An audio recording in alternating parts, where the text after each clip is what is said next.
All right, welcome back. This doesn't really, I don't really talk like this, but I'm trying to do a tutorial and this is really, really hard and I'm having a really hard time. But just bear with me, and today we're gonna learn about drawing a cube. And I know you may not have a cube like this anywhere laying around, but if you can find like a cereal box or a book or anything that resembles something with four or five, six sides, it's a great practice.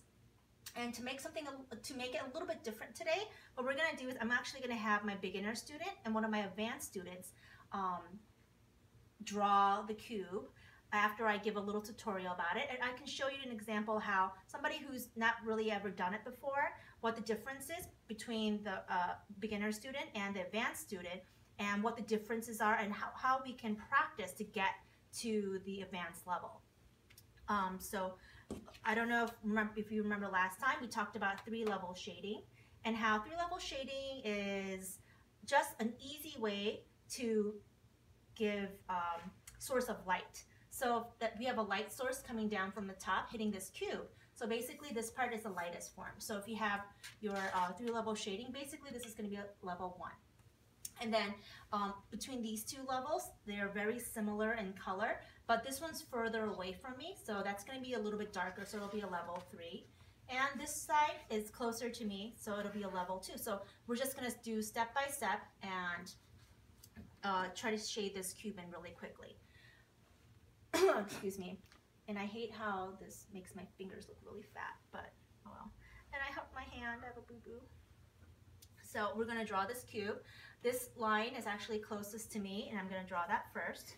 And I'm not going to go into detail about perspective and vanishing points because right now we really don't need it. If we can just kind of sketch a cube out, that'll make our life a lot easier. So, drawing all those lines comes in really handy at this time because we can actually pretend like these lines go off into the abyss.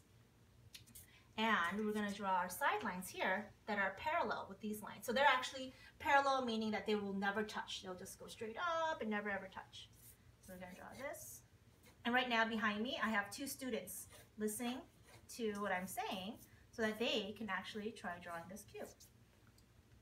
So these lines are going to go this way. So we're going to start with our basic cube.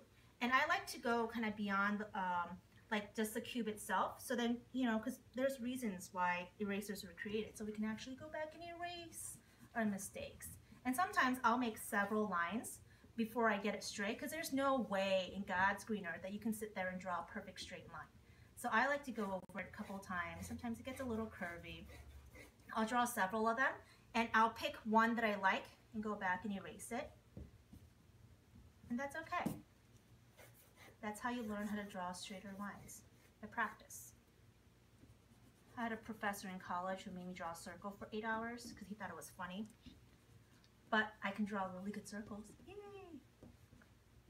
So I'm not saying go and draw circles for 8 hours. But anyways, so we have a rough cube, right? And then we're going to start shading. So like I said, the light source, the light is hitting from the top view. And then this is going to be, so I'll just mark it. This will be a number 1 shading, number 2, and a 3. And it's really easy. Where my last lesson, we talked about shading.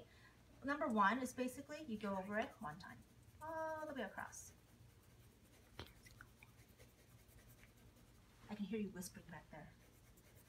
Anyways, I'm just going to do really quickly. And then level 2, same thing. Oh, my arm hurts. It's making me actually my arm fat jiggle. But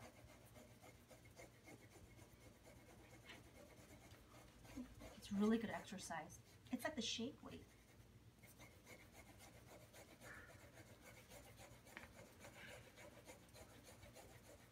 When I'm showing the examples with my students, we're actually going to just make it go faster so you don't have to sit here and watch me shade this humongous cube. And I'll even give them smaller paper too. They can draw smaller.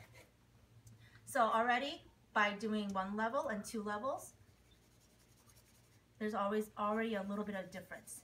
So if you notice when I'm shading, I'm not drawing like these big, thick lines. I'm actually trying to draw lines really close together. But it's hard. I mean, you have to practice a lot. So you have this one. This is level 2 and level 3. Go in and start shading. This is the easiest angle for me, so my arm doesn't hurt as much. And as I'm shading, I like to kind of clean up my lines a little bit. Oh my gosh, why did I pick such a big square? Oh, that hurts. Level 2. And then 3. So already, like, I just went over this 3 times. You can already tell this is different than this. And here you can already see the 3 different shades. But I don't like how, like, grainy mean, like, I don't like how the lines are. So if you want to make it, like, finer, I kind of, I like to reference, like, clothing. So, like, burlap is really rough, and you can see all the lines like this really loosely. You can see the cross hatching with burlap. But silk is really tight, and it's very smooth. Then you're going to draw, you know, shade 10 more lines or 100 more lines in the same location when you're trying to express silk. So it just takes a lot of practice, but you can start off kind of loose like this and then just keep building and building. And I love this clay eraser, and sometimes it's like a stress ball. It's really good and soothing for you. And you can actually just dab it, just kind of soften and lighten some parts that you really don't need. So I did a really rough sketch of it. It's driving me crazy. I want to go back and like redraw this. But I'm going to have my other students actually draw the cube, and then we'll see what the comparison is. Okay? Thanks.